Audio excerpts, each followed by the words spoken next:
Let's go, ladies and gentlemen.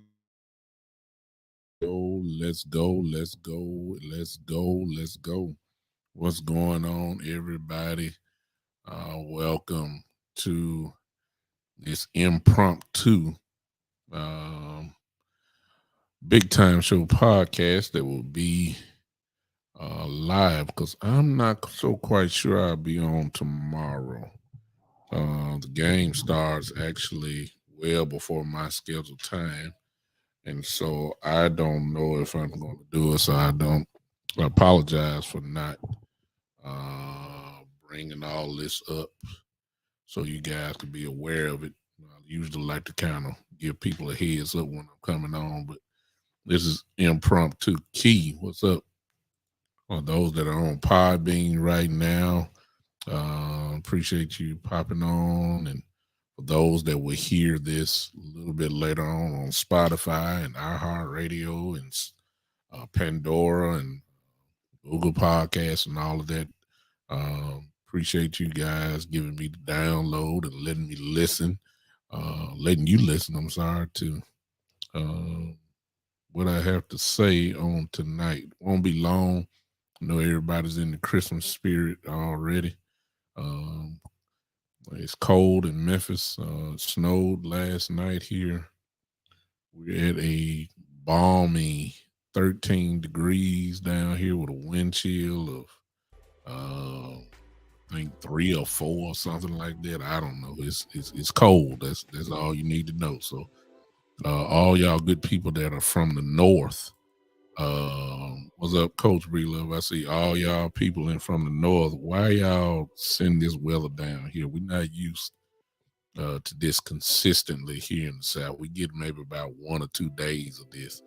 I know you guys like Key and Philly. I know y'all used to this. We're not used to that. See the difference between y'all.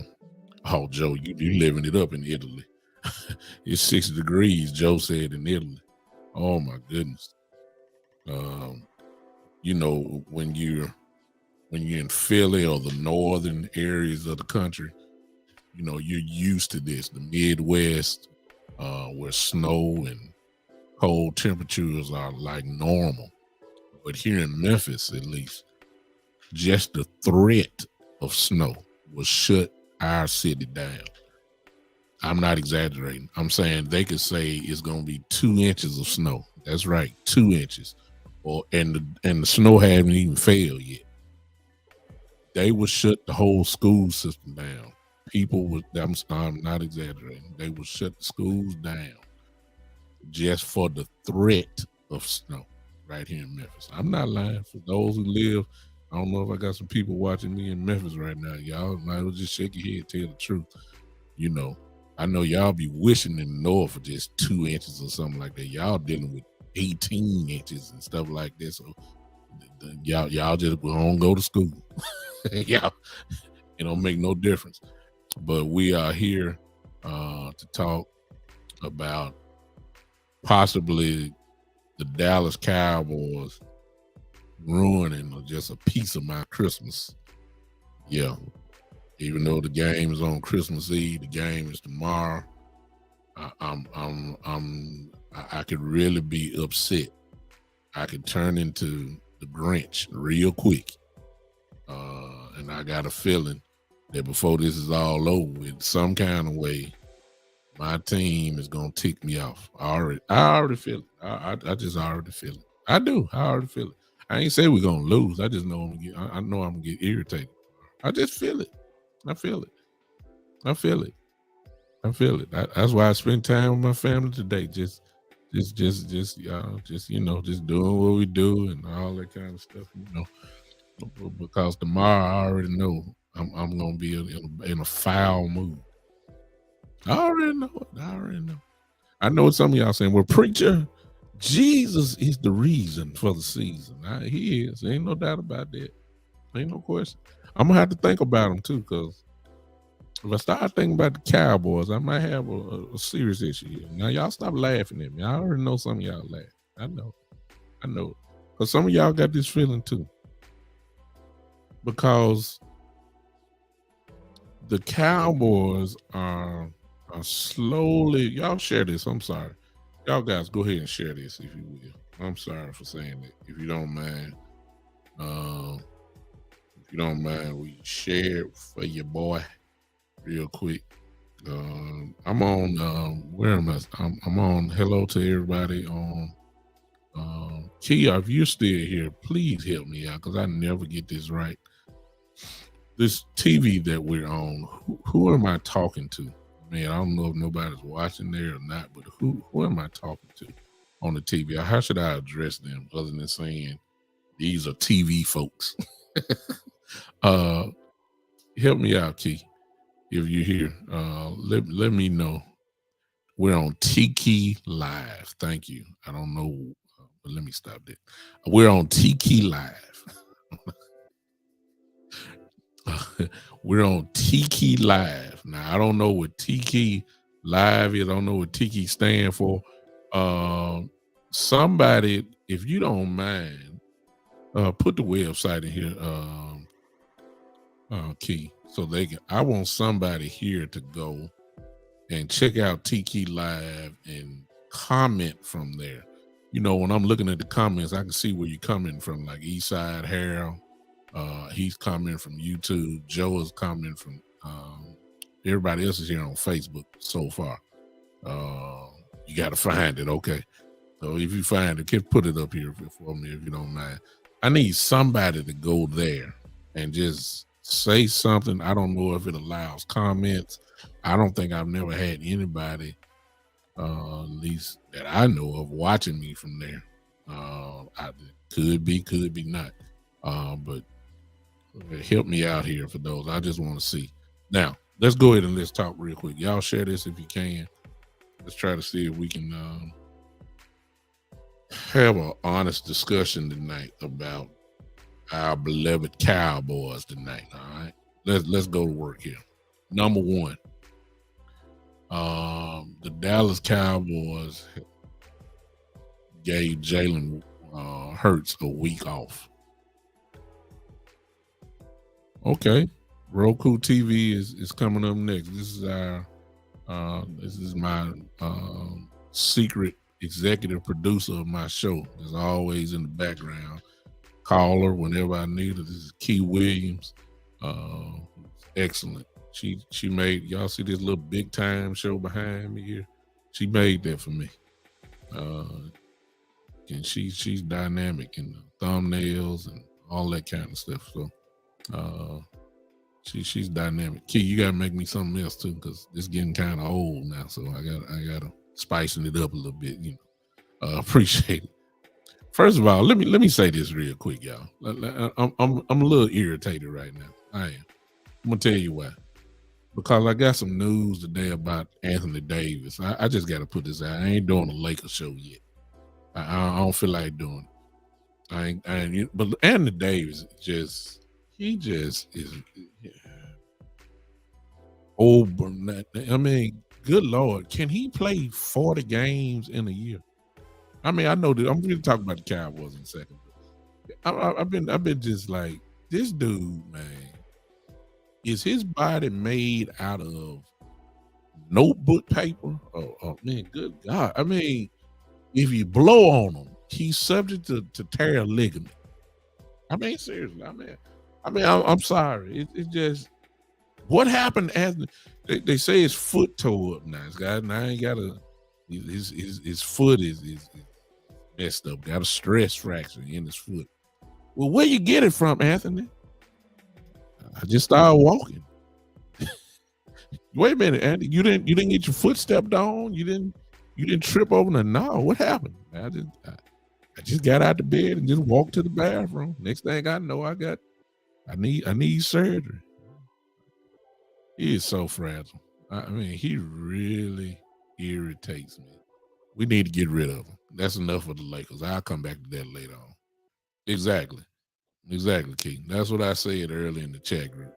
When it comes to his wardrobe, he used to wearing that, but when it comes to wearing an NBA jersey, he is allergic to wearing NBA jerseys because he never have it on. Because I get to see him in Gucci, I get to see him in Louis Vuitton, I get to see him Christian Dion and all them fancy names and all the, I get to see him in the latest t-shirts, the latest tennis shoes. I get to see him in the latest jewelry. I get to see that all the time. He gets an A in that.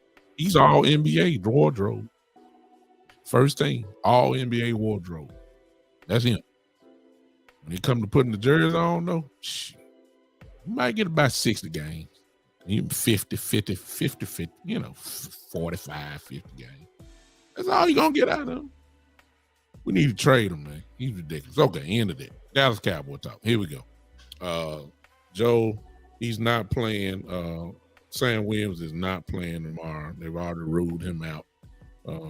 You haven't heard Sam Williams had a car accident. They say concussion protocol and neck, something like that. But he's at home. I just believe that they're being precautious with Sam.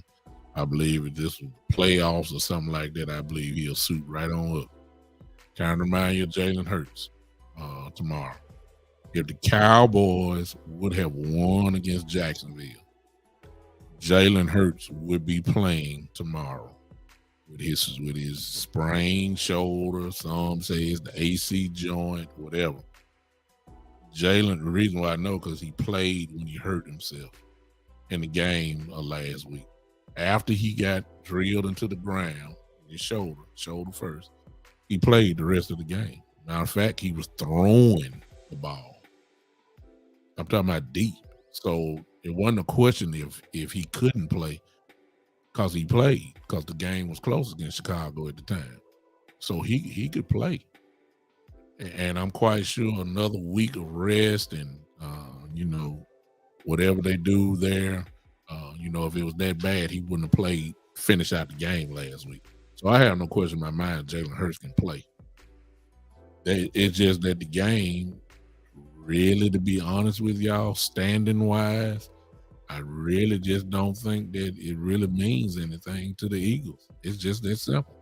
They're playing the Saints after they play us, and you probably would think that should wrap everything up.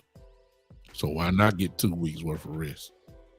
I'm going to go ahead and tell you now, if the Eagles beat the Cowboys tomorrow, Jalen Hurts will not be playing next week. And that's really precaution. They're going to make sure he's right. So the Cowboys messed this up by losing to Jacksonville. At least the sizzle of the game. This was supposed to have been a huge game. Gigantic, big game. You know what I'm saying? Big game. That's what this was supposed to be.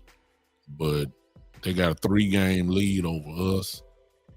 Not that many games left, and then their schedule is not tough at all. I've already said the Philly was going to win the division anyway. So the game is, however, important. I believe it is important for Dallas, simply because it's a pride game. Yes, it is. It's a pride game. It is a game to get back on track. It is a game to reestablish your identity. I'll get into that in just a second. You got to start now. The playoff berth has been clinched. We're in the playoffs. You know what I'm saying? We're already there. That can't be taken away.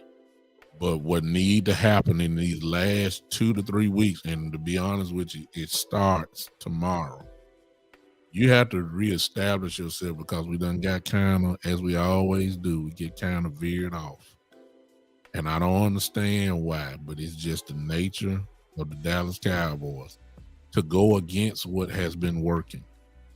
A lot of that has to do with our offensive coordinator. Y'all know that. A lot of this has something to do with Mike McCarthy. And it just never fails. The blueprint, the game plan was already there. Then all of a sudden it changes. It's unbelievable. So tomorrow night, Gardner Minshew takes up what's going on. Yeah, hey, coach, I see you. This Gardner Minshew Takes the captaincy, if you want to call it that, of the Eagles tomorrow. He's excited to play. Philadelphia, everybody else is playing, so it's this game is not a letdown. It's not to me. It's not now. I really do believe, like I said before, Philly would have played Hurts if we would have beat Jacksonville. I believe that. But and I don't think they're I don't think that they are playing like this is just just a preseason game. I really believe they're trying to beat us because they know it's a possibility that they may have to see us again. And you want to send a message to everybody just in case it does happen. Just like the Cowboys need to send a message to the Philadelphia Eagles on tomorrow night. Just in case we see y'all one more time, you need to understand that we're gonna hit you all in y'all mouth. It's just that simple. It ain't nothing else. It's Philly against Dallas, ladies and gentlemen. I don't care what the records are. I don't care if it was a preseason game. It's Philly versus Dallas. We don't like them. They don't like us. Last time I checked, unless something happened, and Dominican Sue playing, their defense is playing, AJ is playing, AJ Brown, Mr. Smith is playing. Everybody else is playing. Sanders is playing. The offensive line is playing. Yeah, we need to send a message. It's a pride game. Huh? This is what we need to start tomorrow. This is just my view. We have got. I see Keith. It's just like Keith just said. She's a Philadelphia Eagle fan. She said we got everyone but Jalen. All right. So okay. The way I look at it. Wait a minute. Jose Ultra Cowboy Christian. Who cares about the next 3 games? Just want to see how the secondary plays the playoff. Jose, a Cowboy fan, said the Eagles gonna win 42-17. Wow. I ain't gonna knock you because I doubt it very, very seriously. Very seriously. But if it happens, wow. I'm gonna be the one like saying, good God, what in the world? That's all I'm gonna say. Look, things done happened this year. So I'm not gonna say go that far. We ain't that bad now. We ain't bad at all. But especially at home. I wish they would come down there and act like they fly, Eagles fly. Man, look. Don't let me get started. I'm trying to do a professional show here, Jose. I'm trying to do a professional show. I almost turned into a fan right then. Talking trash. Let me stop. But anyway, this is a pride game. We got to reestablish a few things. This is just me. This is what we need to reestablish. Number one. I'm finna say something here. I'm finna say something in a second. Number one. We need to begin now. Somebody should get in somebody's ear. We need to establish who we are. For real.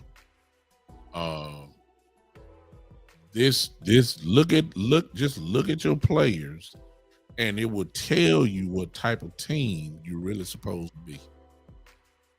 When I look at the Cowboys offensively, this is supposed to be a balanced team, if you want to give it that. But when I say balance, I'm not talking 50-50. This is supposed to be at least minimum a 65% running team and a 35% passing team. That's just my view. When you look at the offensive linemen, the offensive linemen are built to run the ball. They're not really built. They can pass block, but they're not built primarily, exclusively to be backing up in pass protection. Hey, Mike, I see you. I mean, Stephen Chambers, OBJ signed with the Cowboys. I don't know. I really don't care if he does or don't. I don't want him, Stephen. I just leave that alone. But anyway, we're supposed to um, go forward with our linemen, not pass blocking primarily. And the reason why I'm saying that is because their identity is slowly but surely changing, at least in my view. Well, let me put it this way. And you're fooled by the stats. The Cowboys have a great way of fooling you by the stats over the years. Like when you look at the stats from Jacksonville game, we ran the ball a whole lot. We did. When you look at when you look at the number one offenses from the previous years, you'll look at the stats and say, we number one offense in the league, and you'll say, like, we did run the ball. Zeke Elliott did get 1,000 yards last year, and we got that. But see, in that is where when you really peel it off and start looking deep, you'll find out that situational football is where we are ridiculous in. And when I say situational football, I'm talking the play calls. Like when you're supposed to run. Quit trying to be the smartest man in the room. Good God, it's 3rd and inches. It's 3rd and 2. It's 3rd and 1. Why you gotta lie on the shotgun? I'm serious. It's 4th and inches. Why? It's situational football. It's 4th and 1 from your 20-yard line. Your 20. Why are we going for it? Situational. I'm serious. Just situational type football that is really messing us up. Even though we got the stats. You see what I'm saying? It's situational football where we ain't really good at.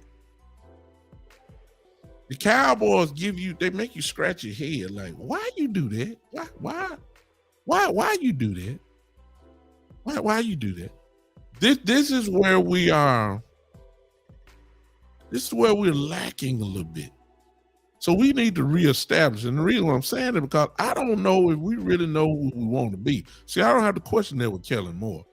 I know he don't. I know what he want to be.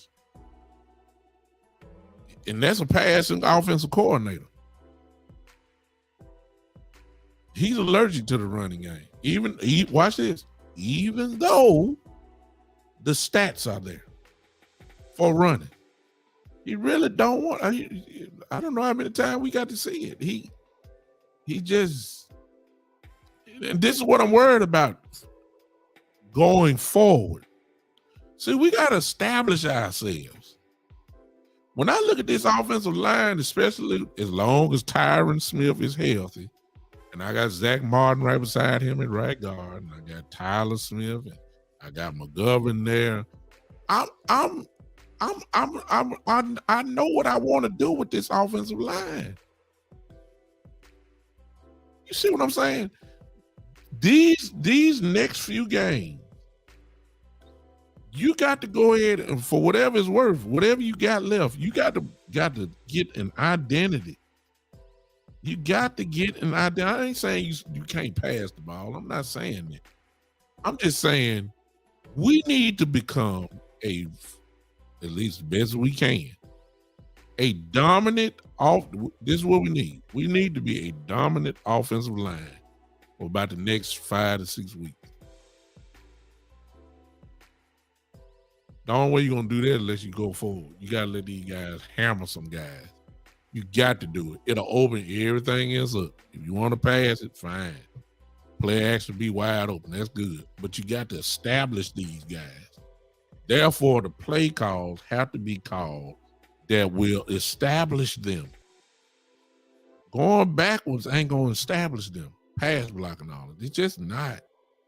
And the identity has changed a little bit because, as we all knew, that when Dak Prescott came back, we knew Kellen Moore's eyes were going to start getting big. We knew it. The game plan that was done for Cooper Rush was going to change, and it should change because you got a better quarterback.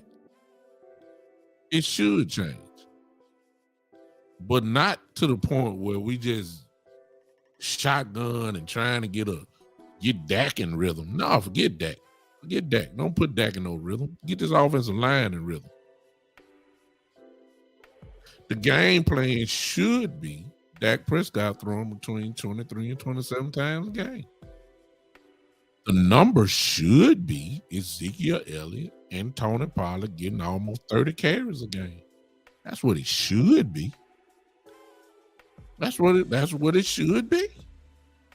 Because this is how the team is built. Our best player is not Dak Prescott. I know y'all about ready to hang up on me now. Our best player, I see you, Jose, talking about Bland. I ain't talking about Bland yet, but you're right. Bland has been a good player for us. I'll give you that. Our best player is not Dak Prescott. On offense, it's not. It's not. I know y'all don't like it. It's just the truth. It's not. He's not our best player on offense. We heard Jerry Jones say at the beginning of the year, in the middle of the year, that this offense runs through Ezekiel Elliott. That's what he said now. That's what he said. In other words, the running game should lead the offense. That's what he said now. I ain't never heard him say this offense run through Dak Prescott. And it shouldn't. I know Dak is capable. I understand that. I'm just calling it like it is. The ball should be in the hands of your best players. And I ain't talking about no 14, 15 times carrying the ball. No, sir. No, ma'am. If we talking about going to a big place, Tony Pollard, Ezekiel Elliott, and this offensive line have got to go ahead and just flat out take over. We're going to win ball games there. I'm convinced of that. I've seen it. But we got to do it. We got to call the plays to do it. Got to be committed to it. You got to do it. This is where Kellen Moore come into play. I don't trust him. And I don't trust him no type of way because I know what he's going to do. We got to reestablish ourselves. Let me go to another thing. This is really going to hurt y'all feelings. It's really going to hurt y'all feelings. And let me say this because see, y'all will take what I'm saying and think I'm wrong, or you think that I'm trying to knock somebody. I'm not. Let me go ahead and say this. Y'all listen to me. No knock against Ezekiel Elliott. No knock against him at all. No disrespect intended toward him. But Tony Pollard is a Pro Bowl running back. Ezekiel Elliott is not. No disrespect to him. Nobody ain't saying he can't run the ball no more. Nobody ain't saying he lost a step. Nobody ain't saying he can't run over you. Nobody ain't saying, I'm not saying that. What I am saying is just the flat out facts. Tony Pollard is your Pro Bowl running back. Ezekiel Elliott is not. Y'all figure the rest of that out. And I understand Ezekiel missed a couple games. I get it. But the eye test, the eye test ain't lying to y'all. Y'all see what's going on. This is what needs to be established in these next few games. That Tony Pollard is going to touch the ball a whole lot. I'm not saying Ezekiel Elliott don't supposed to touch it. I'm saying Tony Pollard is supposed to touch the ball a whole lot. As a coach, I don't care what sport you play, your job is to put the ball in the hands of your best players. Ladies and gentlemen, Tony Pollard is one of our best players. Need I remind you that this was going on last year, and then when we got to the playoff game, Tony Pollard touched the ball 4 times in that playoff game against San Francisco. 4. The whole game. 4. I hope that Kellen Moore has learned his lesson. I don't know. I don't know. Number 3. So we get into this part here. Let me say this. Loyalty, which has been one of the silent killers of the Cowboys over the years. Loyalty cannot live in this locker room. I don't care. Loyal to somebody's contract. They getting paid this, so they have to play. No. We got to give Zeke the ball because he's a $90 million running back. No.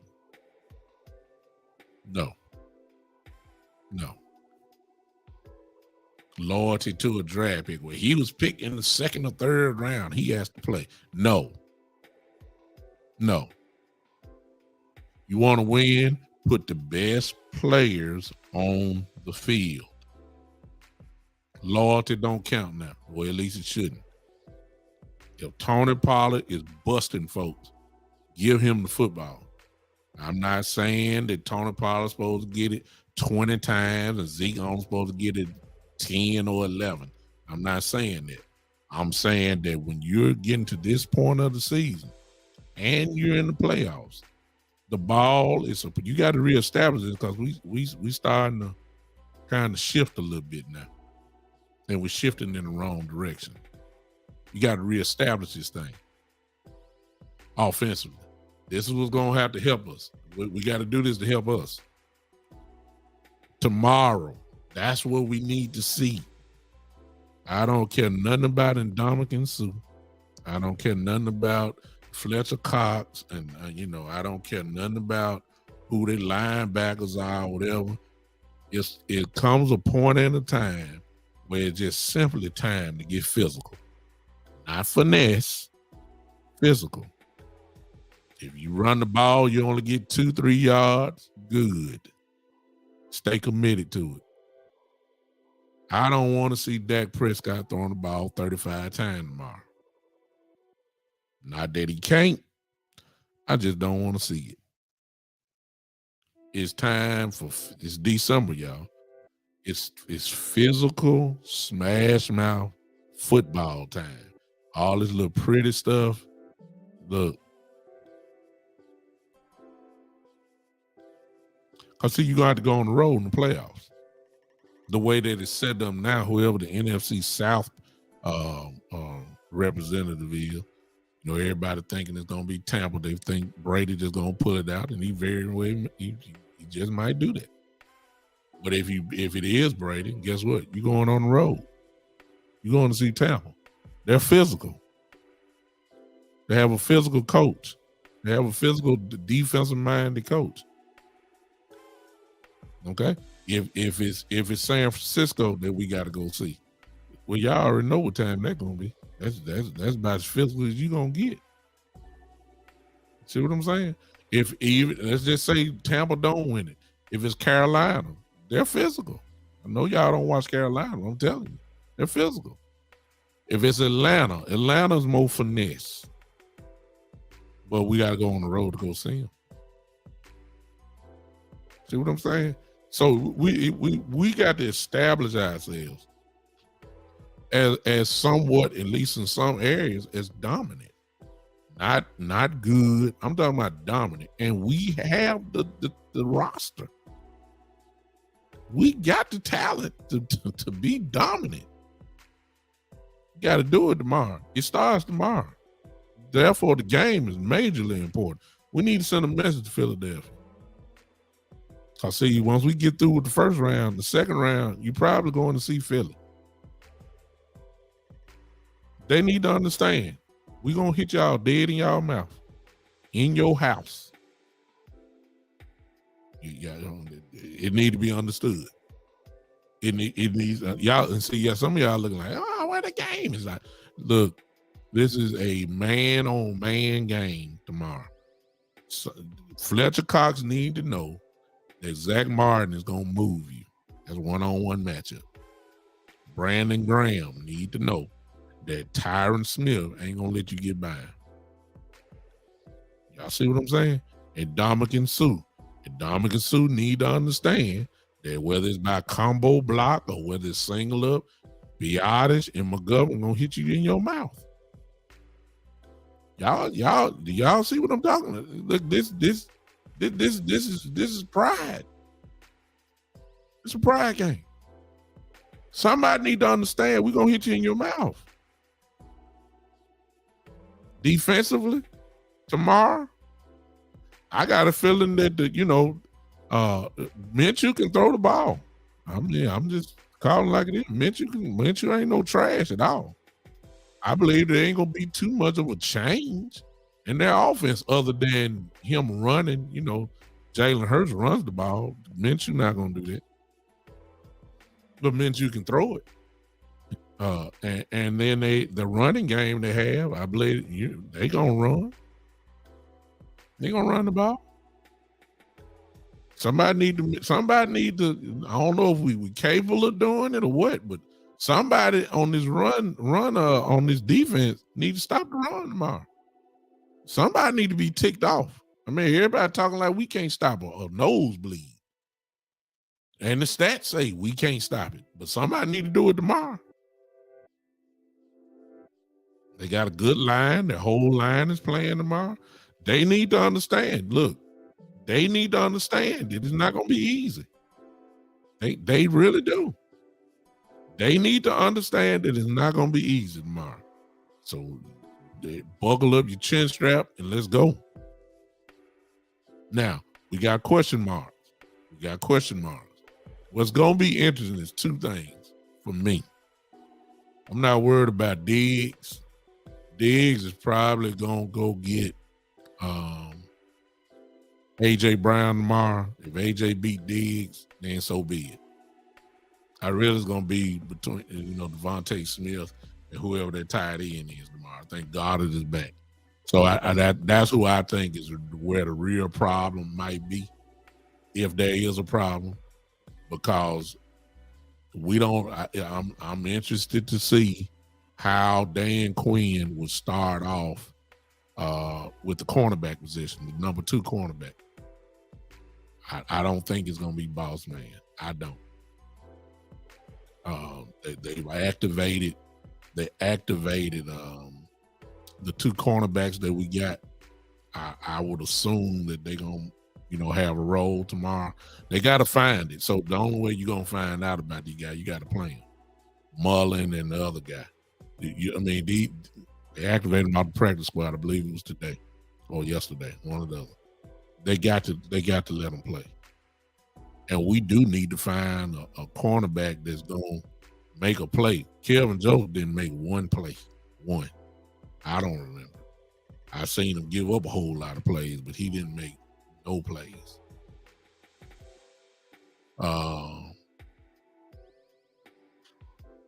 Coach says, hey, Coach said another key Parsons has to be a bigger impact player on all defensive plays, not just edge rusher. He has to impact linebacker also. And I think that goes back to the scheme. You're right, Coach. I think that has to do with the scheme, however, Dan Quinn. Remember how Parsons used to play? They used to line him up everywhere. You didn't know where he was lining up. Linebacker, edge, rush up the middle, rush on the side. You didn't know where that's the way we started off. When we got Anthony Barr, they got real single minded and say, okay, we got a good linebacker there. Okay, Parsons, you go on the edge. That's it. Bam. Go on the edge. We got a good linebacker. We got a linebacker that's pretty decent here.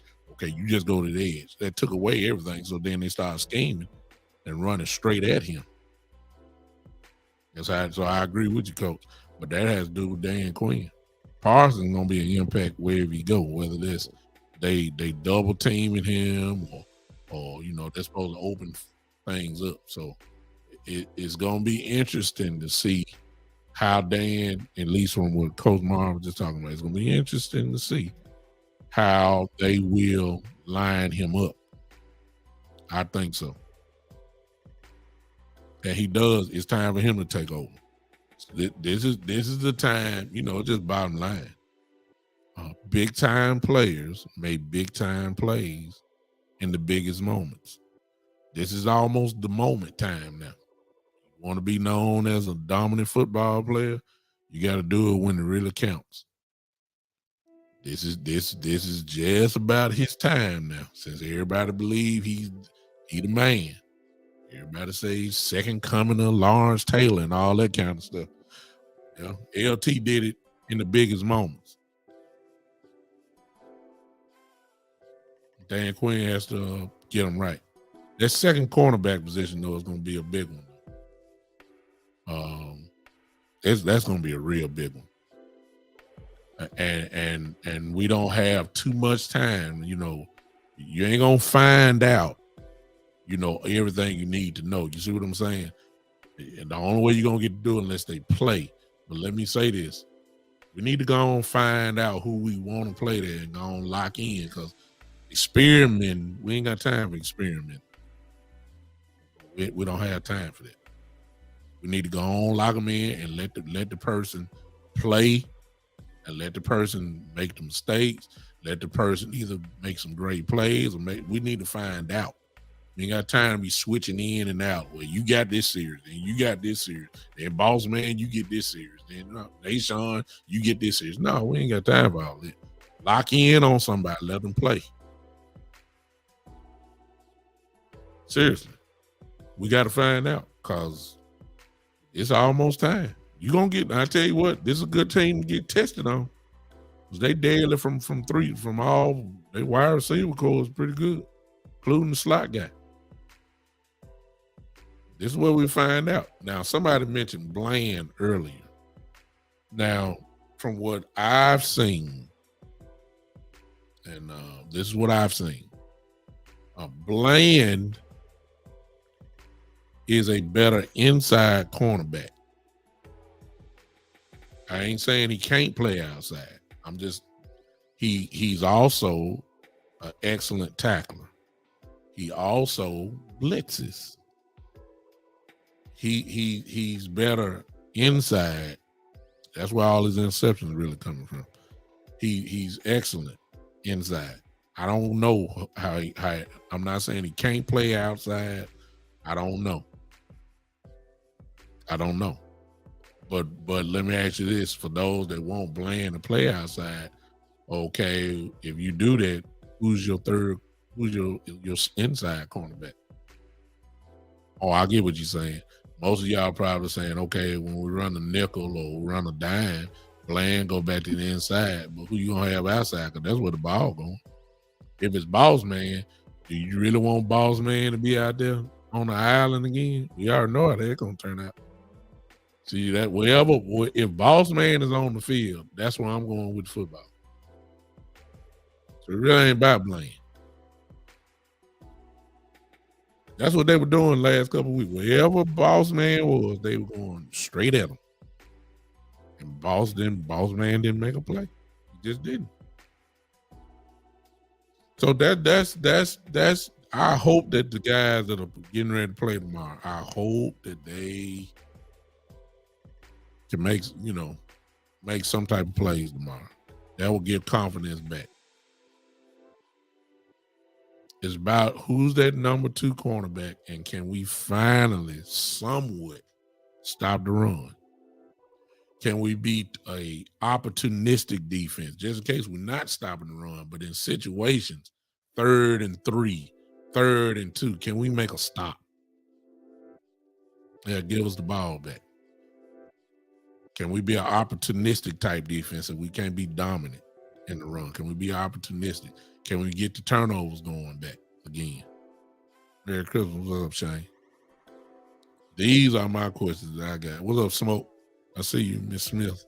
Thanks for y'all popping in on me. This is what we got to have. So really, to me, one more thing. If I want to go switch back to the offense, they started it, but they, you saw it, but it can even be more, and that is passing the ball to the running backs out the backfield, primarily Pollard. Can we make that a more, can we make that more than just a check down?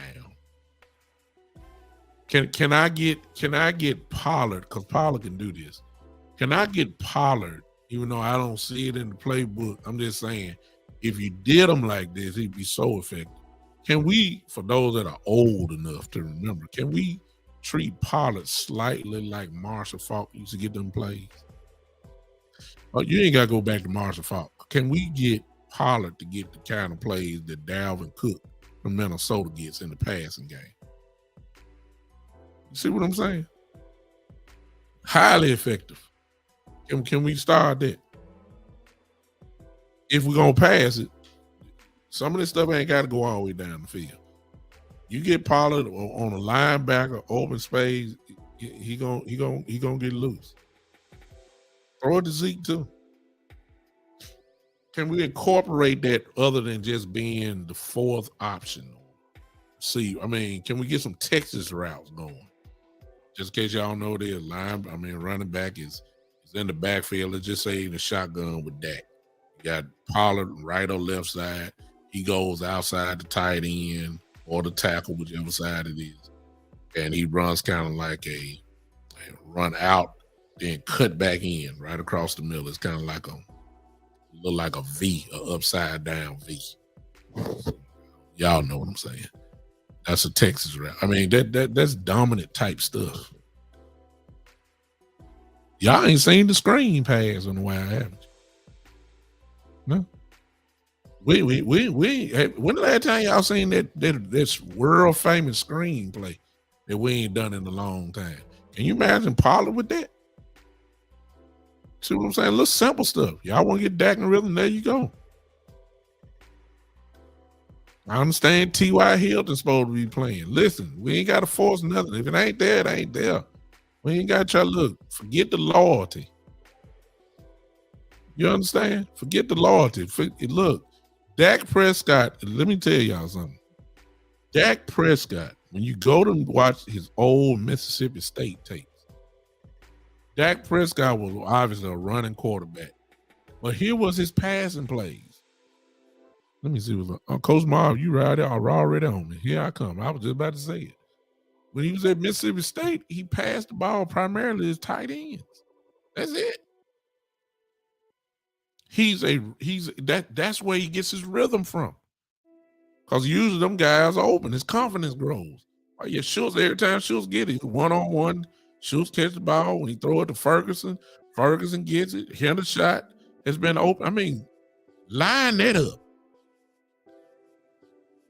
Everything else gonna crank up after that. You see what I'm saying? This is how you get him in a nice nice little rhythm. Dak ain't got to throw it downfield. I've always said Dak from 0 to 12 to 13 yards, Dak will carve you up. He will. I've seen it. This is what he can do for you. Get the ball to the running backs, pass the ball tight. CD gonna get his. I mean, CD gonna get his. Everybody talking about let's get Gallup in the game. Man, forget these wide receivers. I'm sorry. Unless they open. I mean, good Lord. And you're going against two real good cornerbacks tomorrow. Don't try to force nothing. What's up, Jameson? I see you. Don't try to force nothing. They linebackers ain't great. God bless you, Jameson. I say you just say you got your dialysis. Hey, everybody whisper a word of prayer for Jameson here. Praying for you, man. We ain't got to force feed this thing. We ain't scared of Clay and Slay, and Granberry. We ain't scared of them by no means. We know about Granberry. He was the Giants. We beat his brains out all the time. Slay was at Detroit. Nobody ain't scared of them too. Get your quarterback in a rhythm by doing the things that he does best. Not hard. It's really a physical game tomorrow, ladies and gentlemen. And if we come out here with all this finesse mess, I'm gonna be really upset. I ain't got time for these trying to outsmart. Sometimes it really is about Hey, I'm lining up right here. You're lining up right across from me. I am going to move you against your will, and there's nothing you can do about it. I'm going to hit you in your mouth. Sometimes it's football. Football like this sometimes. It ain't pretty. We don't need to be pretty. We don't need to be finesse. We need to punish folks. It's time now. I'm serious. It's time. What you think? Look, I don't mean to move forward, but what you think next week game gonna be like? It's against Tennessee. I don't care what their record is. You already know it's gonna be a physical game. Tennessee gonna play the best game of the year next week. They've been losing. Now so here come Cowboys. They're gonna be like a Super Bowl game. What you think the game gonna be like? It's gonna be physical. See what I'm saying? You got to establish your dominance now. What you think the Washington game gonna be like? Physical. They run the ball just like we supposed to. It's gonna be look who the coach is, Ron Rivera. Come on, it's physical smash mouth football time. The Madden 23 pinball machine offense is not needed primarily right now. You can mix it in. But it's time to hit people now. I'm sorry, y'all. It's time. Now, you know, look, my opinion is not 100% gold, but that's the way I feel about it. Tomorrow is a big game for the Dallas Cowboys.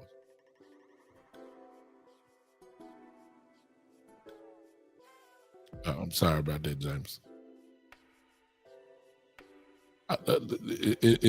It's about smacking somebody in their mouth. It really is. You know, scheme. You want to talk scheme? You know, okay, yeah, okay, yeah, we can talk scheme. We can talk scheme. You know, that's Kellen Moore category. Kellen Moore, your scheme is run football tomorrow. Give your Pro Bowl running back. Give him the ball. Give Ezekiel Elliott the ball. That's your scheme. Give them the ball. Establish them. Establish them. Establish them. That's what I'm talking about. All right. Been on long enough. Y'all come on, talk to me. Don't get y'all line open. Hope my Christmas Eve ain't ruined tomorrow. Well, it won't be ruined anyway, but I ain't gonna let the Cowboys do it to me. I'm not gonna let them do it to me. Y'all go ahead and want to call in, it's open for you right now. If not, I'll say one last thing, then I'm done for the night. Call in line is open 901 654. I got them waiting to the tickers. I don't remember the number. 901 654. Here you go. 6853. There you go. 901 654. Here it is. Call from Coach Mark. Hey, Coach. To accept, press 1. To send a voicemail. There he is. Ladies and gentlemen, he is. The one and only Coach Marv is in the building. What's up, Coach? Talk to us. Let's see what's going on. See if you thinking what I'm thinking. Well, you know something, Big Show, I'm right on point with you, man. That to add a physical presence to this offense, and that's for the team to be involved and to make Dak better, as well as the rest of his team better. And I want to say this, man. When you get to this point of the season, and I want people to think, and I've been trying to push this, or I've been hearing this narrative all over. about the receivers. We finally, as an organization and a fan base, we're still talking about Cooper, and we're talking about, the cornerback too, and these things. But as an offense, where are we lacking since Cooper left? We still, on the games that we lose, we still hitting 30 points. Mm-hmm. Yeah. And the offense, and with the defense, there's some things we need to unpack with that. But from this team for these next 3 games, and where I'm concerned more about is that I feel that we have the talent to, as much as talent as anybody in the NFL, to win. Our Pro Bowl selections, the Pro Bowl has had some drop off, but our Pro Bowl selection says that, hey man, we have a vast amount of talent, and for that to win. But what we have to improve on is, and this is where I want our fans to understand, when I say about the mental capacity, and that's the mental capacity from our players all the way through our coaching staff. And that means that we have to be mentally prepared to be able to focus in, cut distractions off, learn how to live with success, not let success get us too far gone, and to lock in. Mm-hmm. See, we have a problem with success and not only just winning games, we have a problem with success when it gets to a point in the middle of the game. If we looked at the game, when I went back and looked at the television broadcast, when we got up, you could see as they shot shots to our sideline, where we almost had, hey, this is gonna be a breeze. Mm-hmm. The mental capacity of going into the playoffs last year wasn't the talent base. You cannot mental capacity go into a game and give up 14 penalties. Exactly. You cannot go in a game and have 7 to 8 pre-snap penalties in a playoff game. You cannot go as a coaching staff in the last part of the game, which all these playoff games are possibly going to be close and come down to a last possession and not be blowout. You can't give up possession at the end of the game and put yourself in a bad situation about bad play calling, bad field position. You cannot go for it on your side of 50 because you think you're being aggressive and give up 3 points if a team stops you and get a first down and a half and kick a field goal. Exactly. You cannot get late in the game and not close out a game because you give teams timeouts, or you don't call timeout and you let the clock run out to halftime and you're not able to get a field goal up. Yeah. You cannot have missed blocks with the things that we don't see because they don't focus in on them. We can't have guys out there running bad patterns or tight ends just getting blown up in a crucial run play, but you make the block 2 other times, but on that third down play, you get blown up and you just start shaking your head because you're not mentally prepared to do your job every play. Yeah. This is where the Cowboys, with the talent, the mental capacity, the head of getting focused on them as players and as coaches, because these games from now on, as you just illustrated, starting tomorrow in Tennessee, and as a rivalry game for a team trying to get in the playoffs as the Washington team, and going into this playoff, there's no more blowouts. No. So all these games gonna come down to who makes the who's locked in and focused all the way through the 53 and into the coaches, that we do not do things that's gonna give us 7 points, that's gonna give us a deficit or cost us something. Because guys are gonna drop passes. Yeah, you're gonna have guys that drop passes. You're gonna have guys that are gonna get beat in coverage. Yeah.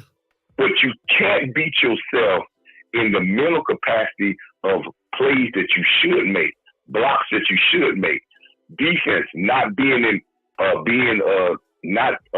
setting the edge, guys diving inside, not playing your assignment and doing the things as a unit.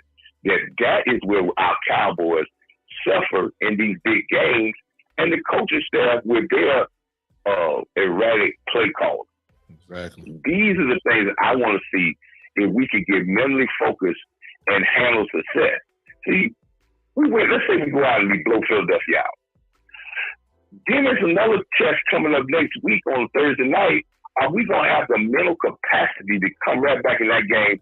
Maybe not blow the Titans out, but play a very clean, disciplined game and come out with a victory on the road. Well, I tell you, or are we going to blow Philadelphia out or win the Philadelphia game and come out next Thursday flat with all pumped up and do the stupidest things we can do as a team and say, oh, well, we know we got to get it back together.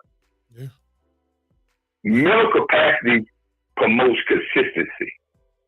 Yeah. Mental capacity promotes consistency. People that are focused and on task are the most consistent people in life. Yeah. And this is a problem of our team of the inconsistent play.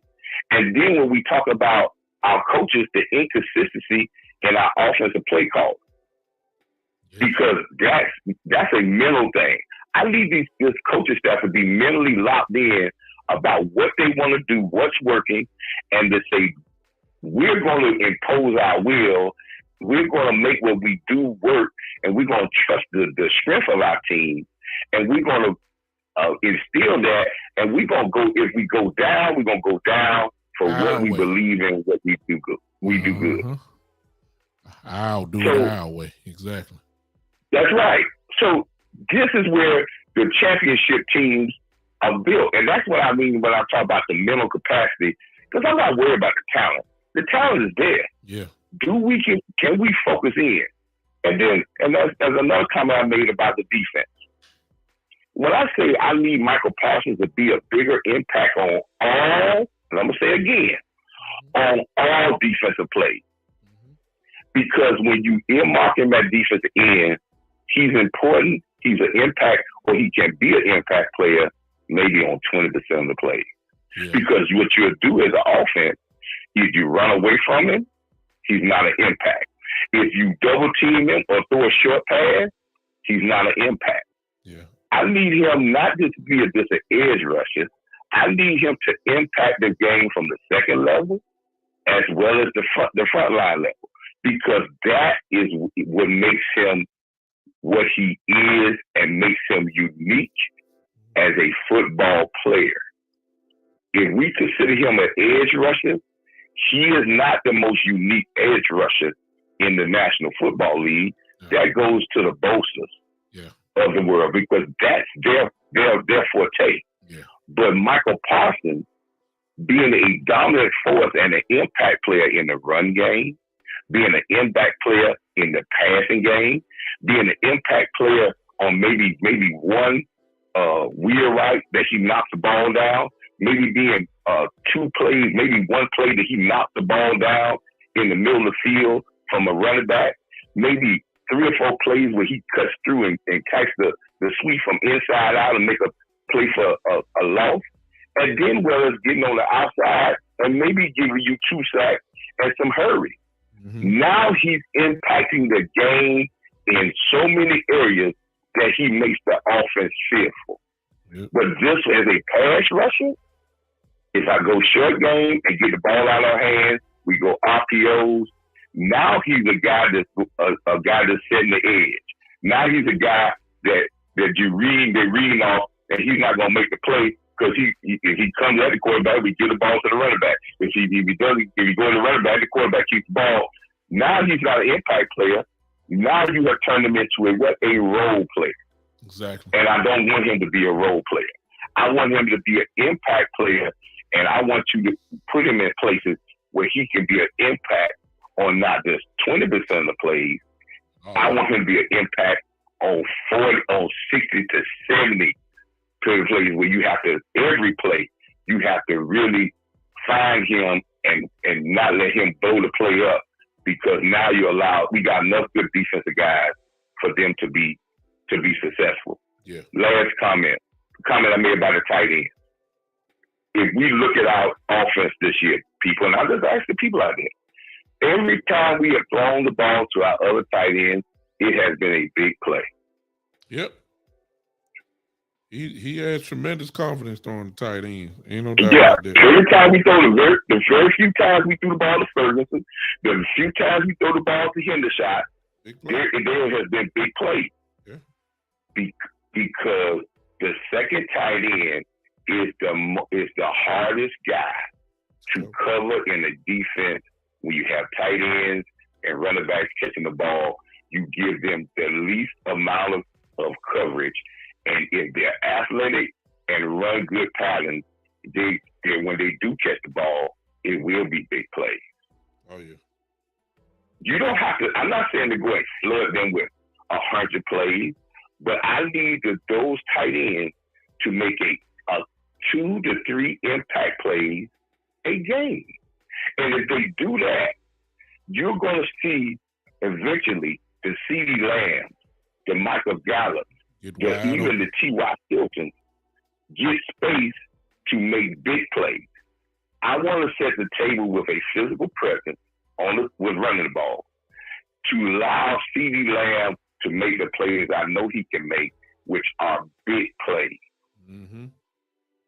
So it all goes down to being mentally focused on about what you do well, and not only the coaching staff, they have to instill that mental state of mind of this is who we are to the players, and then they know that when those numbers are called, when you do run that running play and it only gets 1 yard, you know who made the mistake, and the mental capacity comes over and say, for all 11 guys, this is what we do, and I have to go out there and perform my job to the best every single play.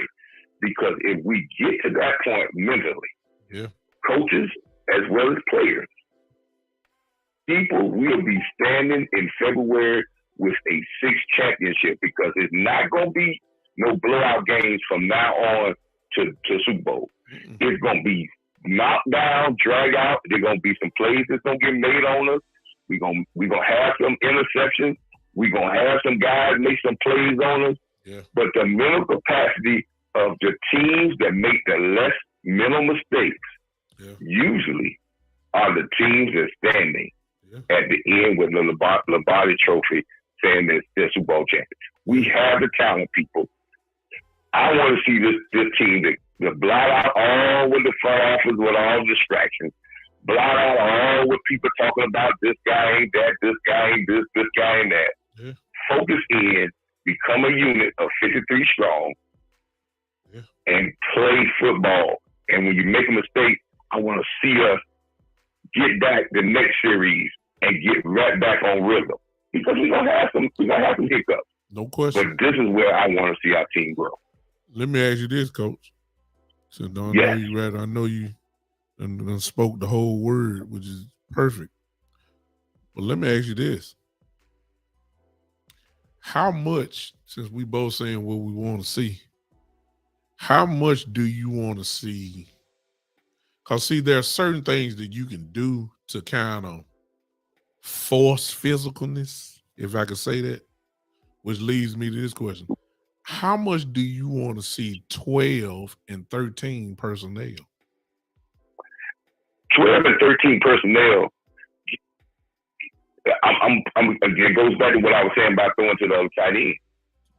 12 and 13 personnel is going to it starts out good, but then it starts giving you problems if you're not going to use the second and third tight end in the passing game. If you refuse to use them in the passing game, you almost earmark that this is running the football. Yeah. But if you use those guys and they make the 2 to 3 big plays, like I said, per game, now the 12 and 13 personnel makes you a dominant team, because now you got to decide. If I'm going to come up close to the line of scrimmage, or do I have to give that guy some room because I just can't just say we're going to attack him physically in the run game and try to beat the block, and he gets off, or he fakes the block and he gets out there in the pattern, and now it hurts us. Exactly. It's only going to work if you use it, not just Schultz, and listen, Schultz too, but if you utilize the other tight end in the 12 and 13 personnel, you're going to be a more effective, the personnel package would be more effective. Just like you said about the pass to the running back. If you're not going to use the running back in real routes, in flares where we get, and that's what they did early in this game, last game, which I love. But you did go to that when you did go to those plays when you needed to get 3 to 4 yards, when you needed to get a first down. Those are the plays you go back to. See, that's the mental capacity that I'm afraid if we allow this coordinator to take the game over. Big Show, the first time I ever started talking on the YouTube channel with Boss Cowboy Sports, he brought me on there, and I was with my cell phone trying to hold the cell phone, and we were talking about the running game. And the first thing that I said to OC, when we were, and OC is a counterpart. Yeah. The first thing that I said was I was concerned, and this was last year, concerned was our offensive coordinator old enough and experienced enough to know how to control the tempo and to control a football game. Yeah. And we are 2 years in, and we're finding that when teams lose big leads, or when we get bogged down, we're not learning how to control games with the material that we have and make the defense break to a point where we can do just about what we want to do. But as soon as you start and make you start adjusting, and when you adjusted, we go right back to our old plays and say, you can't stop our backs out the backfield. You can't stop our running game. You can't stop if we want to run a slant. You can't stop these things. And that frustrates defenses, and then you see them crumble, and then we do whatever we want.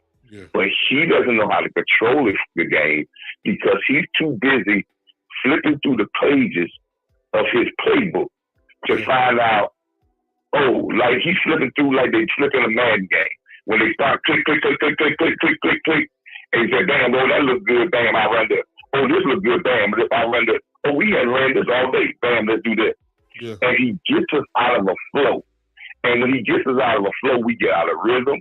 And then what we end up doing is going 3 and out, turnover, because we try stuff that he's flipping through pages.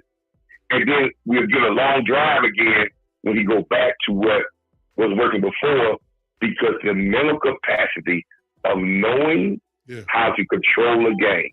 This is again goes back to what I'm saying. I want to see us lock in as a coaching staff of what we do. I want to see us on defenses start to cut down our rotation. Yeah. Right? Yeah. And get locked in with a certain amount of guys. Yeah. And say, we're going to judge you play by play. And we want now no mental mistakes. And when they do, you got to come down on like a ton of bricks, and you have to be almost a person that they dislike at this particular time to let them know that every play is important. If we do these things with all this young team and with all these distractions, if we can get mental capacity to become a consistent team in these next 3 weeks, Big Show, we unbeatable. Because talent is there. Yeah. So 12 personnel, 13 personnel will work. But you have weapons in it. If you don't utilize them, defenses will then find out. Because let's be honest with you. When you got the tight end personnel there, if I'm not afraid that you're going to pass the ball to your other tight end, as a defense coordinator, know what I'm going to do? I'm going to attack Dalton Schultz. Yeah. I'm going to attack him with a linebacker that's going to be physical and going to say, defeat that block. Yeah, and most likely you would disrupt the play. Because he's finesse. I mean, he can block, but he kind of finesse to me. Your next tight end come in, whoever is good. I'm going to say that they're not using a lot of these guys in the passing game. So when we go at them, be physical on this block, defeat this block, get them come off the ball, get into their chest, play the hands, try to turn them. Yeah. But if they start using them in play action pass and you jump into them and you get gunned too far into the run game and the guy leaks out and catch a pass and make one big play, from then on, you set up the block for the tight end for the rest of the game. Yeah. So that it's about being smart and coordinate your plays. I know that sounds crazy, but coordinate your plays. Use your talent and coordinate them to make the game easier. We're not asking them to run the football to say Dak Prescott is not a good quarterback. No. The object of the offensive coordinator is to make the game easier for your quarterback. Yeah. And when you have two great running backs, a great Hall of Fame line, three almost a line that can run block. You got excellent tight ends. You got a Pro Bowl wide receiver. Yeah. Why are we making the game so much on him and so hard? Yeah. And why are we worried about a third wide receiver? Yeah, exactly. When you don't put all these numbers up without a third wide receiver, it just don't make any sense. So why are we thinking? It don't make any sense. You know what? It don't make any sense. I know some of y'all. Y'all can call in, but I love Coach Marvin because he's brilliant. Whether you know it or not, good, great, smart man in football. But I really believe that we fell up on something. I hope y'all kind of hearing this. What coach is saying to make us incredibly dangerous. One of the ways you can do that is called kind of getting the best of both worlds. If you put the 12 or 13 personnel in, because what we have seen is they can block. Ferguson can block. Schultz can block. Hendershot does a good job blocking. Even Sean McEwen, he comes in. He blocks well.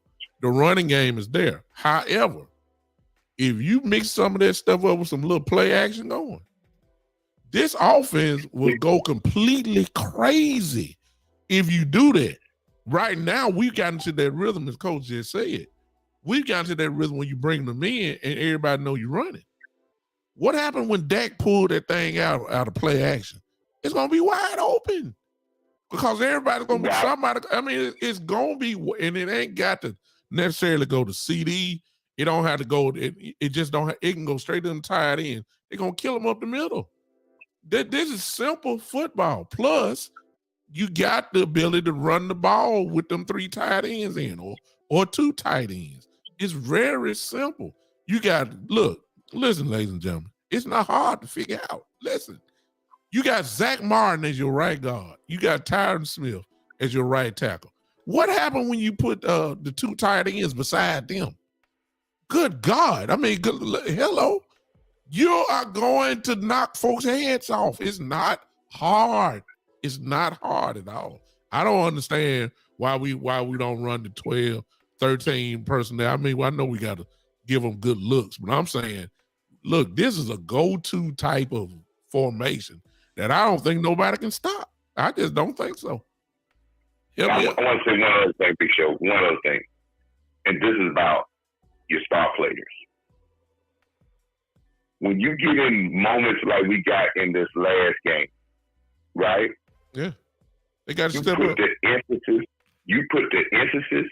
It's not even about they have gotten to a point where you have went so long but not putting the emphasis on them and going to other people that you almost take the dog out of them. Yeah. But you put the emphasis on them. A CeeDee Lamb and say, it's 3rd down and 9. Right?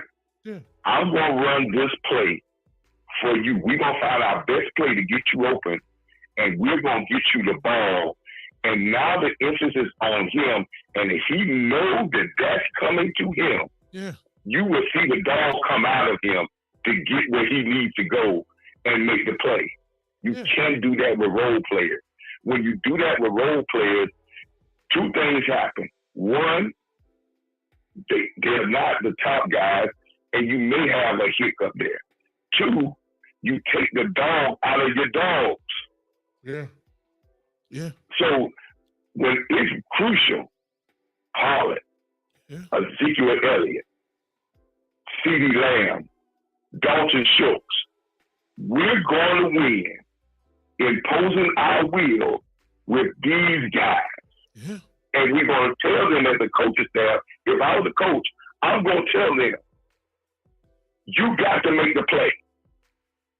Or we don't win. That's why we pay you the buck. That's why your name are the star of the head on the marquee. And I guarantee we got the guys that will do it, but so often the mental capacity of our offensive coordinator thinks that the Jimmy's gonna have to make the play. I can go to the Joes. And think he's outsmarting people, and what he does is outsmart himself. The same thing with defense. I got to have Michael Parsons. He's the marquee guy. I got to have him in every play when it's crucial for us to make a play, and I got to move him around so he got more chances to make a play. Ladies and gentlemen, I hope y'all appreciate what you've been hearing. This is football calculus that y'all getting. This is beautiful. Listen, I judge by. Let me ask Coach, because Coach is a coach. I know a little bit about football, don't I? Yeah, you right on point. I appreciate you, Coach. Let me Man, look what they show. You've been the only person that, and there's been other people, but from day one, you've been on this offensive coordinator. Ain't no doubt. And the reason why is because he hasn't learned how to be an effective coach. But if this shit goes down, I'm going to tell you, if the head coach allows this shit to go down, I don't care what powers are over him. If he allows this, as he knows he's been in football a long time, and he knows the talent he has on the team. And if he lets it go down, those opportunities don't come back. Right? He deserves to be fired.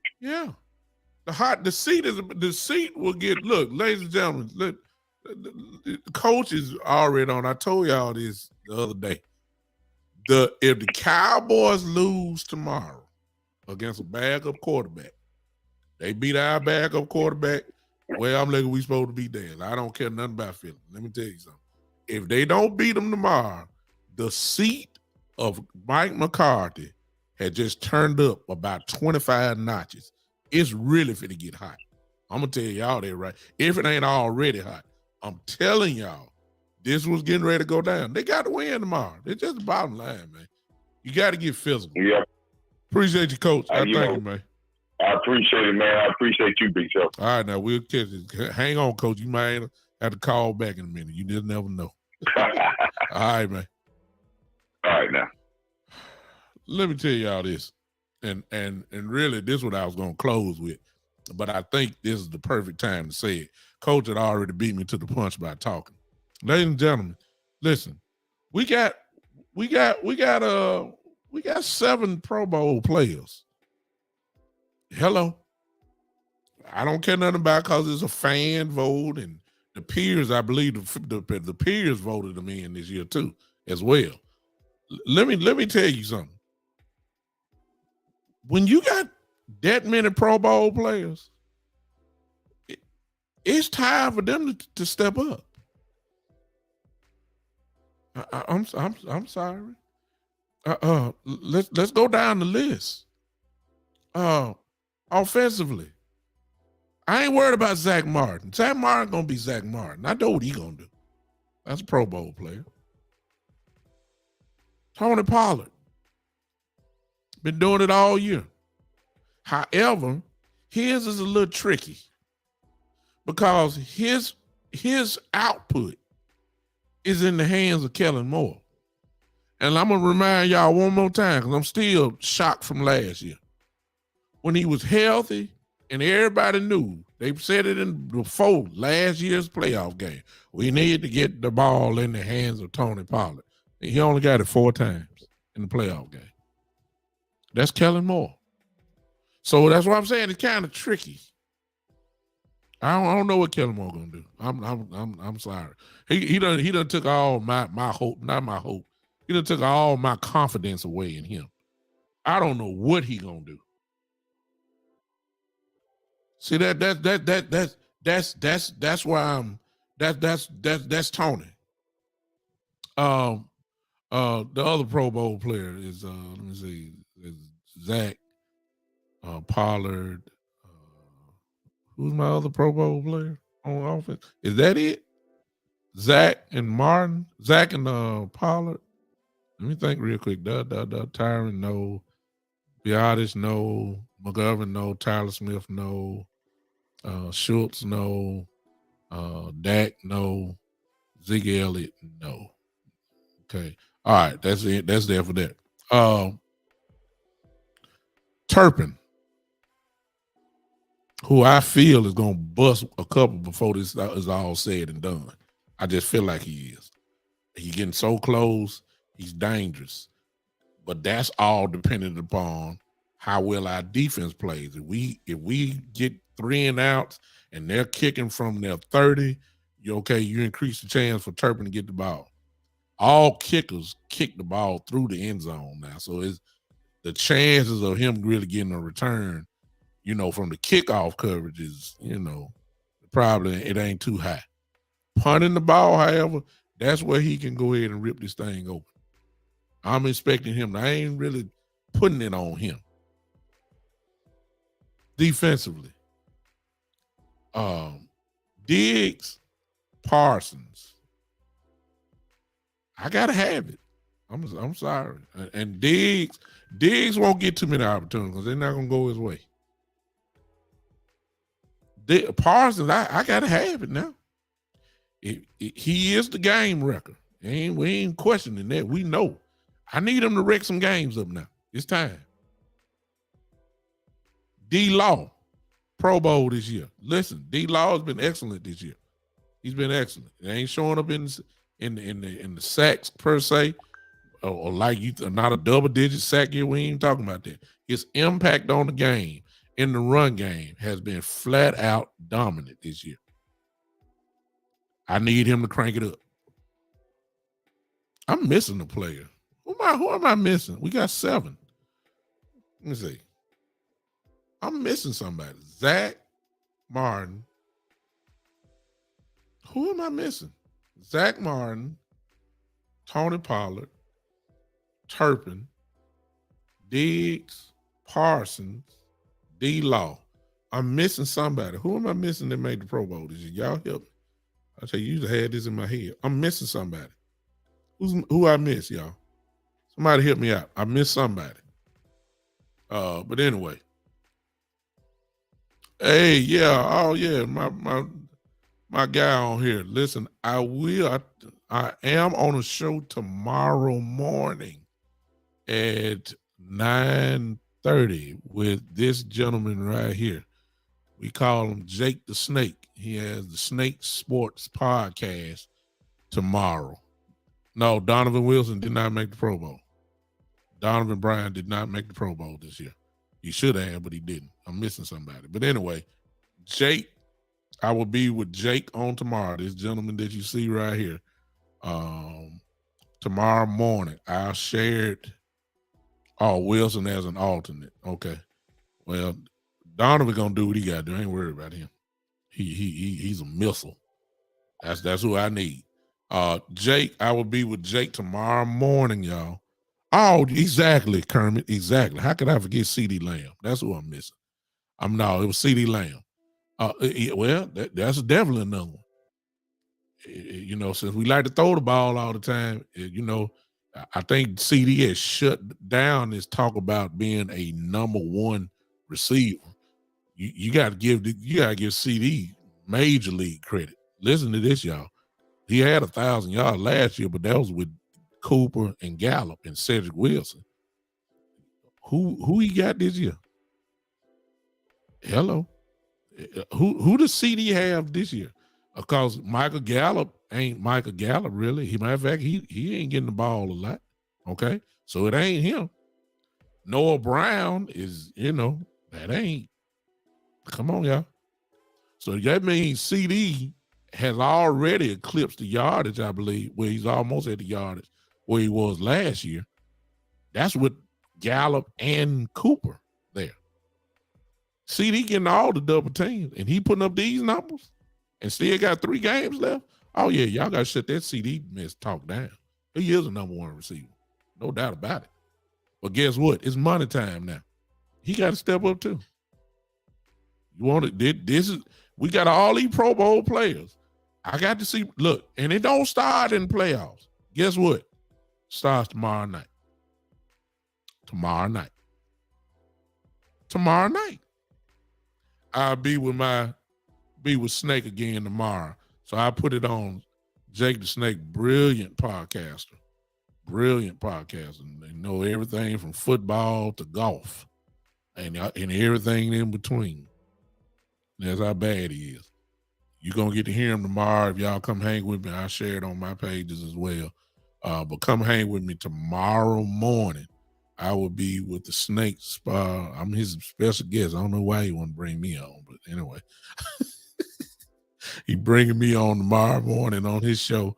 I'll be his guest tomorrow, and we're going to chop it up and have a little fun tomorrow morning. So, but these players that y'all see right here, that Joe put out, Zach Martin, Tony Pollard, CeeDee Lamb, Turpin, D. Law, Parsons, Diggs. Ladies and gentlemen, that's a lot of Pro Bowl players. You gotta do it. You gotta do it. Hey, Jake, if you on here and you got time real quick, call in on that call-in line that you see on the screen, and let's talk about your show tomorrow. I'll do a little plug in, set us up for tomorrow. Jake, if you watching, 901-654-6853. We'll close the show with you. 901-654-6853. Jake, call in real quick. Jake lives in Las Vegas, I believe, if I'm not mistaken. So I don't know the area code there. But Jake, if you there, call in real quick and let's talk about what in the world you got me on your show for tomorrow. And you know I'm going to come in dominating and acting the fools. And then I know you ain't a Cowboy fan. He's a sports guy. Jake is a Charger fan. So the tomorrow morning, I believe it's going to be 9:30 my time. 9:30 my time, Joe. 7 something in the morning his time. I don't know why Jake must, you be going to bed now and get ready. Brian, let me be fair to the defense here. You say defense needs to go back to the shutdown like they were. Problem is, Brian, we ain't got the same players. That's what the problem is. Injuries. LVE, as much as we done talked about him, and most folks have done shot him down, he's had a pretty decent year, y'all. He has. He was cranking it up a little bit, y'all. Anthony Brown is not there. We miss him now, don't we? Yeah. Anthony Brown is not there. Jordan Lewis is not there. Our defensive lineman, Bohanna's just not coming back. Hankins is gone. Not trying to make excuses, but it is what it is. Can't run the race without the horses. They got to find a way, though. They will get tested tomorrow. You heard Coach Marv and myself talking about being physical. Trust me, the Eagles are going to run the ball tomorrow. So, you better get physical. I think Jake just came in and just spoke and got out of here. Exactly. Joe just said we're missing 5 starters on the defense. When you ain't got 11 positions, that's almost half your defense. So you playing with backups. That's why I'm saying that, Brian, just because, you know. Yeah, exactly. We out, they pick. We miss LVE now. We talk bad about Anthony Brown too. We wish we sure had him now, don't we? See what I'm saying? Be careful what you wish for. We beg for boss man Fat to start. See how that turned out. See what I'm saying? So we gotta be careful with, it's gonna be interesting tomorrow, y'all. We got to establish if anything else, listen, we have to establish ourselves, and in a sense, you got to bring your identity back of what you're going to be. We don't have time for it's physical football time. Exactly, Brian. We have to put our foot down on what we're going. It's physical football time right now. It's December. It's cold. I understand tomorrow we playing in our dome. That ain't really how it go. It make no difference. It's physical time. People run the ball in December because the weather bakes it that way. We getting ready to go on the road for the playoffs, whether it's Philly, whether the first game is Tampa, whether it's Carolina, whether it's Atlanta, or whether it's San Francisco. It's going to be one of them 4 teams. Only reason why I said Carolina and Atlanta, because they're only a game back in their division. That's it. Whatever team come out of there, if it's Tampa, it's Florida weather. You still got to run the football. If it's Carolina, it's going to be cold. You got to run the football. If it's Atlanta, it's another dome. You still got to run the football because that's the strength of your team. If we're fortunate to get past there, if you go to Philadelphia, you're going to have to run the football. It's cold. If you go to Frisco, it's going to be better weather, but you're going to have to run the football even against that monster of a defense because you can't sit back and let them guys tee off on your quarterback all day. You got to run. See what I'm saying? I don't care where you turn. If we go play Minnesota, guess what? In Minnesota, you're going to have to run the football. We might well go and crank this thing up. We got to crank it up now. I got a Pro Bowl running back, and it ain't Ezekiel Elliott. My Pro Bowl running back is Tony Pollard. It's a reason why he's a Pro Bowl player this year. Okay, give him the football. Well, we got to make sure Zeke out carries Tony Pollard because he's getting paid $90 million. Man, forget that. Forget that. $90 million don't mean absolutely nothing. Look, forget that. Forget that. Look. I don't care nothing about it. It's time for the big players. Ezekiel's a big player. I'm not saying he's supposed to get less carries than Pollard or however way you want to do it. It's simple football. So, for instance, real simple to me. What I've seen, and when we get inside the 5-yard line, Pollard can't run it up the gut. He gets stopped. Inside the 5-yard line, simple. Put that battering ram, Ezekiel Elliott, in there. You know what? I'm gonna say something. I'm through. I mean, because the more I think about it, stuff just flying in my head. Do y'all remember when, for those of us that are old enough, do you remember the latter stages of Jerome Bettis' career, the bus, as they called him? Y'all remember that? Do y'all remember at the end of his career, they didn't let him be the feature running back. But when he got inside the 5-yard line, there was no question who was getting the ball. Jerome Bettis almost had double-digit touchdowns for the year because he was getting 2-yard, 1-yard, 3-yard touchdowns. Hello. Ezekiel Elliott may not have 1,000 yards this year, but he sure can get double-digit touchdowns if you run the. See, this is not hard to figure out. Why you got to line up a shotgun? Why? And if you're gonna run the shotgun and run it, then Dak Prescott becomes a factor. It's not hard. Where the zone read? Inside the 5-yard line for Dak. I mean, this is not hard. This is not hard. Forget Schultz. Forget the fade pattern, trying to get to CD a touchdown. Forget throwing it up to Gallup. Forget all that. Well, he was one-on-one. Man, it's first down and goal from the 2-yard line. Run the football, please. No, I don't care. Nothing. Look, it's smash mouth football time, please. Somebody need to get to Kellen Moore. Somebody need to talk to him. Because I already know if it happened. I feel it in my bone. He ain't gonna do right, y'all. He just not. It's not in him. It's not. I hope I'm proven wrong. Trust me. I hope Kellen Moore proves me wrong. I hope he does. I'm praying he does. I hope so. I'm a Cowboy fan. He's my offensive coordinator. I just hope. I hope.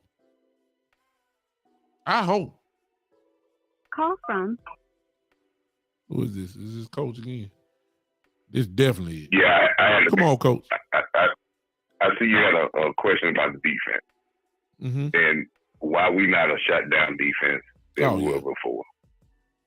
And I'm not going to even say it's about injuries. Now, and I'm not going to hop on LVE, and I do disagree that this has been his best year.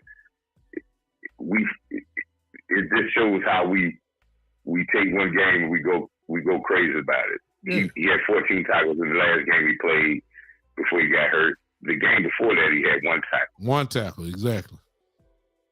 So, and we were discussing all that time between that time and the guy, he got 14 tackles, that, hey, man, but yeah, I got confidence in these young linebackers that we just got to turn them loose. Yeah. And I just think the speed factor, and I think Barr could be in a situation, but I think he needs to be in a situation where you turn a clock, and there's a guy that I don't know if it's a knee or if it's some other problem. Cox. But you gotta get Jabril Cox on the field. And I'm just telling you, people, the games I watch and the film that I watch on when he played, and the game that he played 3 or 4 games when he let the young linebackers come in, he flashes. Speed. It's now the time, right, that you allow him to come in and you allow him to use his speed and his tenacity to disrupt plays. And I don't think the linebacker core will be bad as long as you bring Parsons back there and you team them up with these guys and you just turn them loose and say, hey, I don't care about you being a read guy. I just want you to go. We got enough guys. If you go and guys do what they're supposed to do, where we have been hurting with defensively is 2 things. We have gotten very sloppy in doing the things, and you've been hearing this with them all the talking about doing their job, and them hearing. I go back to the word again, and Quinn keeps talking about it. The mental capacity of doing things the right way all the time and doing your assignments and trusting the guy beside you to do his. When we get all out of focus and we start seeing, and you watching the game, this past game, we see Kurtz diving inside. Sam Williams, when he was out there, yes, he make a play, but diving inside on a couple of plays, and here it is, a 10-yard run because he just set the edge. A guy biting on a double move. these type things doesn't say that the athletic ability is not there, but we're not thinking as a unit and locking in and being aggressive and doing the right things all the time. This is why we see in our defense, be what we call sporadic and inconsistent during the game. They'll come out, they'll have a 3 and out. The next time they come out, team get 2 or 3 first down. Because one, as I said about the rotations, it's good now, just like in basketball, you start to cut down your rotations when you start getting to this time of the year because you need the players that's locked in and doing the right things. They gotta get because you can't have guys losing focus on the sideline and you come in for your 2 or 3 plays and I should have stayed outside, but I'll get it right the next time. Don't work like that. Now is the time to say you don't get no next time. No. Exactly. That's it for you. Yeah. Now that tells everybody to say that when I do get on the field, I better do it right, or I may not get back down there again. Yeah. This is how you have to be with this young team to get them in focus. See, people think old coach talking about old school. Nah, let me tell you something. Young people that don't know how to get to something great, and you're trying to build them into getting to do something great. You can't be nice and dandy with them because they'll lose focus in a minute and be all over the place, and you'll be getting fired. Yeah, quickly. That's how you lose jobs. And they'll be right there. Yeah. So you have to be somewhat of a guy that's at this time locking in, and there should be no more press conferences after a game saying, well, you know something, we gotta try to read our keys. We got to do our job. It's 14 games in. Yeah. We need to come back at the end of the game and say, they made more plays than us.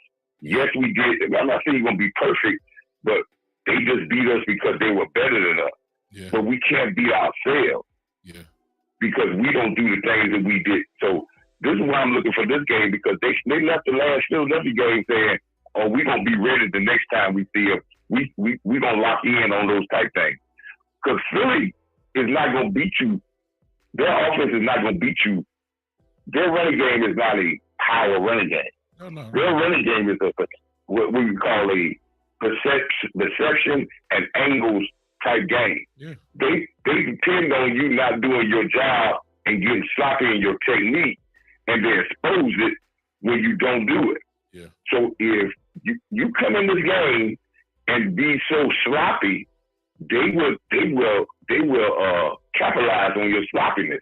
They're going to do formations to try to out-leverage you. They're going to try to do formations. They're going to run sweeps. They're going to run all kind of motion to see if you're locked in to doing what you're supposed to do. Yeah. Because I don't think they feel that they can beat us physically. No. I think that they think they can beat us mentally and schematically. Let me throw that one in. That's so teams are not trying to when I look at teams when they run the ball against us, I'm not seeing where teams are just dominating us physically and just lining up with big power backs. You're starting to see what they're in the Jaguar game. Their receivers got about 60 yards in rushing on sweeps. Yeah. Teams are what they're doing is saying, okay, you got great defensive guys, but how disciplined how disciplined is your defensive guys to do what they need to do on every down, and can we expose them when they make the simple mistake or biting on a double move or jamming inside and we get a sweep and a crucial thing, play action pass, quarterback run the ball. Yeah. These are the type things that I want to see us lock in physically and mentally to get better. But I believe our linebacker, I'm not worried about the linebacker situation. People want to talk about LVE. Listen, tape don't lie. All year long, he's been serviceable, but he hasn't been an attack guy. Yes, he started to come on the game that he got hurt. The game before he got hurt and had a good game. But if you look at the tape before that, the game before that, he should have had a better game that game. Because the game before that, he had one tackle. It's true. So I need these linebackers for Quinn to turn them loose. And I believe, this is where I go back again, Big Show. I believe Michael Parsons being beside them on occasion will allow them to just say, I'm going. Yeah. Yep. That's what I want, just like you say, Michael Parsons unlock the defensive line to make them better. Yeah. I know I'm asking a lot from him, but for great, much is required. For greatness, much is required. Yes, sir. I need him to unlock the linebacker core on occasion as well. And then if I can get some plays, because I need some plays from the linebacker core to make this defense great. Because there has never been a defense in the history of defense, right? Yeah. That didn't have an impact play on linebacker. No question. Gotta have it. That's what I need.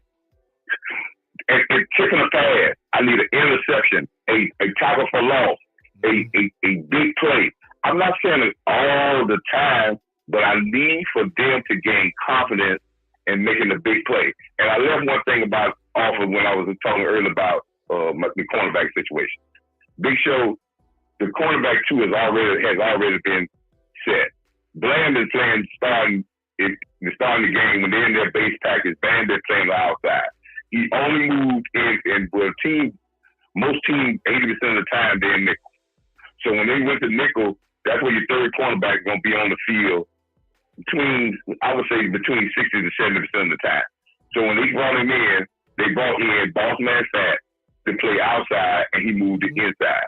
Exactly. The competition tomorrow will be probably Mullen, who can play the better nickel part, because you have to understand, Philadelphia attacks with their two wide out, not in the slot. Their slot person is okay, but they're not. Yeah, they don't consider him a danger. Yeah, you talking about Watkins. So you're probably gonna see. That's right. You're gonna see McKenzie get his chance to play in the nickel, and if McKenzie doesn't play well in the nickel, the next thing you're gonna see is Mullins move on the outside, and Bland comes back in the inside in nickel, and see if Mullins can play better on the outside, you probably gonna get a shot of Nashawn Wright, which his film shows when he did come in the game, he did do bad. Yeah. So, but this is what you're gonna do.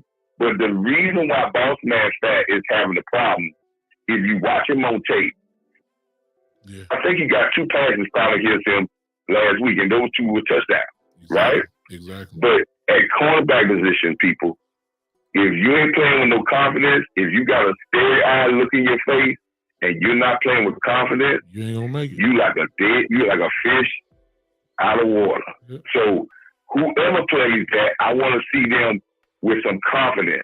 I'm not worried about the athletic ability. I want them to play with confidence, and if they play with confidence, then you will see this defense start to get better. Anthony Brown last year played with confidence. He played with some confidence this year. All right. He gave us some plays.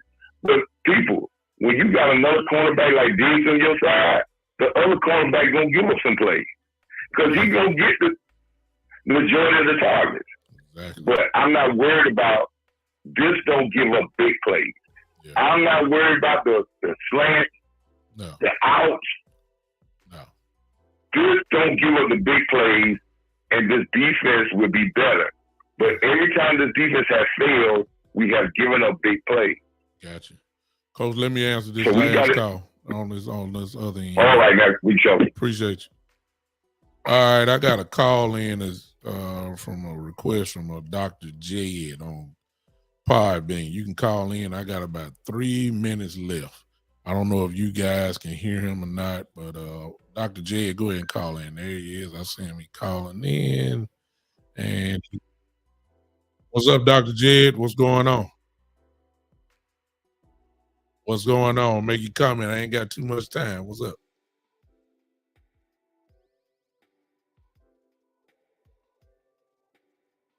Oh, okay. Well, I don't even know. Yeah, maybe next year. Y'all gonna get better once y'all get another quarterback. Appreciate you, Jed. Thank you for that, man.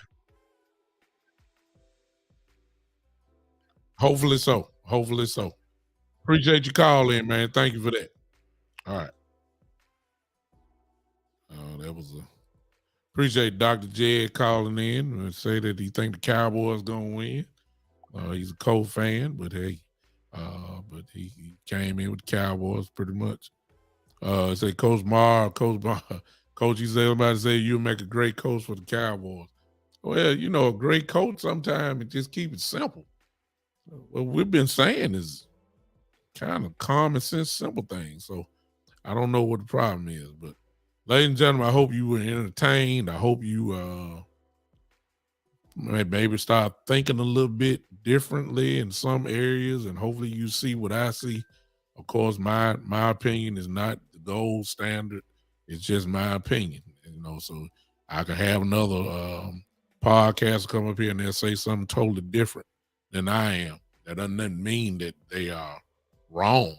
It's just that they see the game a little bit differently than what I do.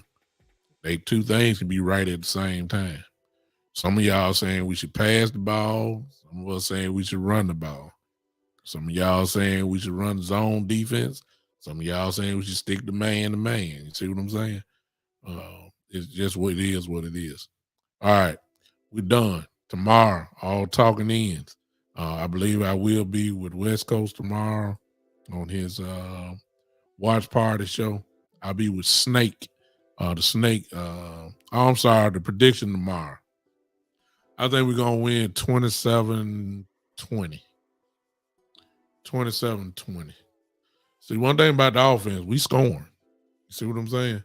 I don't care what's going on. Whether we pass it, throw it, or whatever else. We scoring. So I don't think nothing going to change. Remember, we scored when Cooper Rush was the quarterback. Dak Prescott back there now. Things ought to be better. All right. Let's go ahead and leave out here. Appreciate you, Spoonie. You already know Joe. You already know Miss Smith and Podbean. There you go. You already. Hand clap emojis already going. I ain't got to ask for it. Y'all already know what time it is. Eddie Wood say it's going to be an overtime game. Whatever. Cowboys tomorrow. I think we're going to pull it off 27-20. Let's get out of here, ladies and gentlemen. Damon, you already know what time it is. Everybody already. I ain't got to say nothing then. You know, other than saying, hey, Merry Christmas to everybody. I'll see you guys later, probably Monday. If you catch me tomorrow, I'll be on very early, about 9:30, with the Snake Sports podcast show, 9:30 Central Time. I'll be with him tomorrow morning. I'll share it on my page. And then I might be with West Coast tomorrow. But one thing about it, I'll be locked in when the game come on. That's for sure, y'all.